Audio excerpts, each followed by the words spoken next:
Assalamualaikum warahmatullahi wabarakatuh.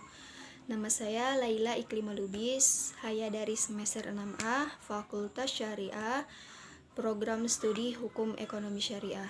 Dalam video ini saya akan mempresentasikan beberapa hal yang telah saya pahami mengenai alternatif penyelesaian sengketa di luar pengadilan.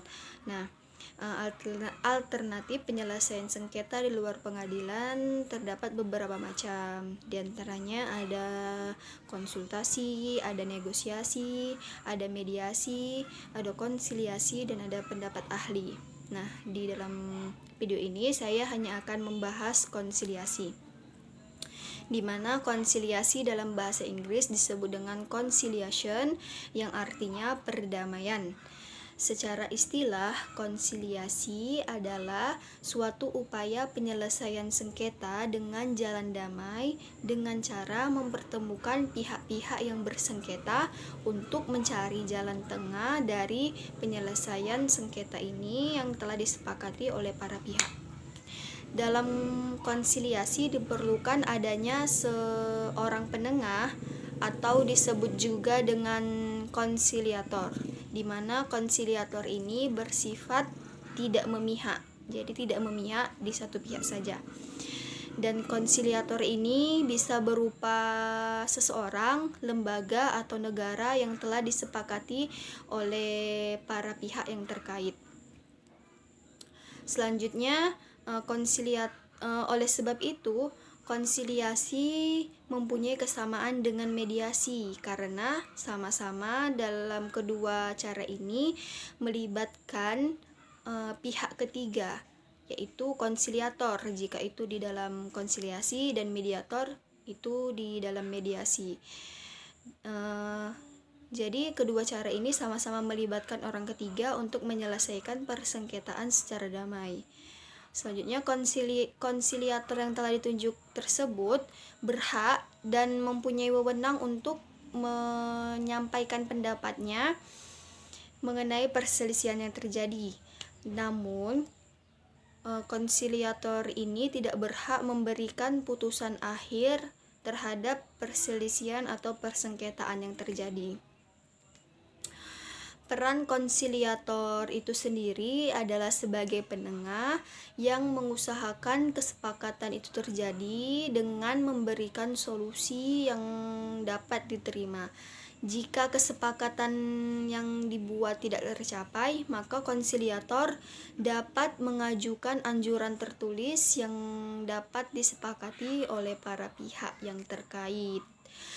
Konsiliator juga tidak hanya bertugas sebagai fasilitator saja, namun konsiliator juga bertugas untuk memberikan atau menyampaikan pendapatnya tentang duduk persoalan dari persengketaan yang terjadi, dan juga konsiliator bertugas memberikan saran-saran kepada para pihak yang berselisih mengenai keuntungan, kerugian, serta konsiliator juga mengupayakan terjadinya suatu kesepakatan kepada para pihak untuk menyelesaikan persengketaan atau perselisihannya.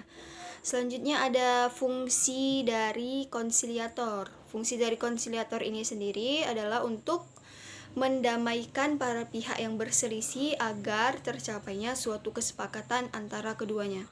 Nah, konsiliator ini juga ada yang disebut dengan konsiliator hubungan industrial, di mana di dalam pasal 1 angka 14 Undang-Undang Nomor 2 Tahun 2004 disebutkan bahwa konsiliator hubungan industrial adalah seseorang atau lebih yang telah memenuhi syarat-syarat sebagai konsiliator yang ditetapkan oleh menteri yang bertugas untuk melakukan konsiliasi dan wajib mengajukan anjuran tertulis kepada para pihak yang berselisih untuk menyelesaikan perselisihan kepentingan, perselisihan pemutusan hubungan kerja, perselisihan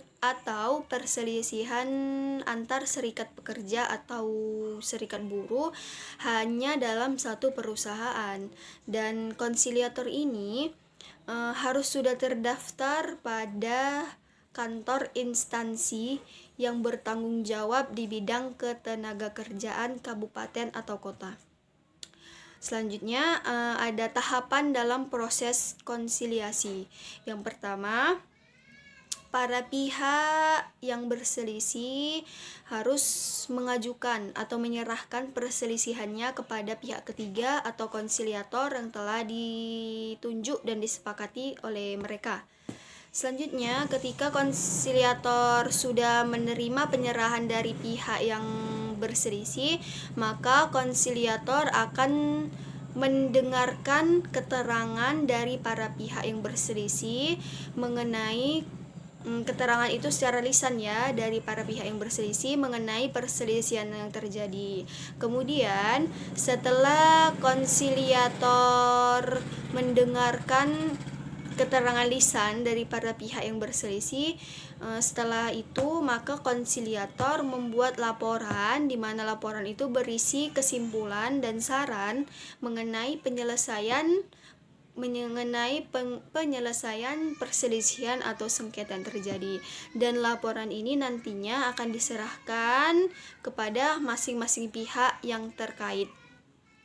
Nah, proses konsiliasi ini juga dapat berakhir apabila yang pertama, berdasarkan persetujuan untuk berakhir yang ditandatangani oleh para pihak. Persetujuan ini harus tetap bersifat rahasia, tetapi bisa juga tidak bersifat rahasia kecuali dalam perjanjian telah disepakati agar persetujuan ini dibuka.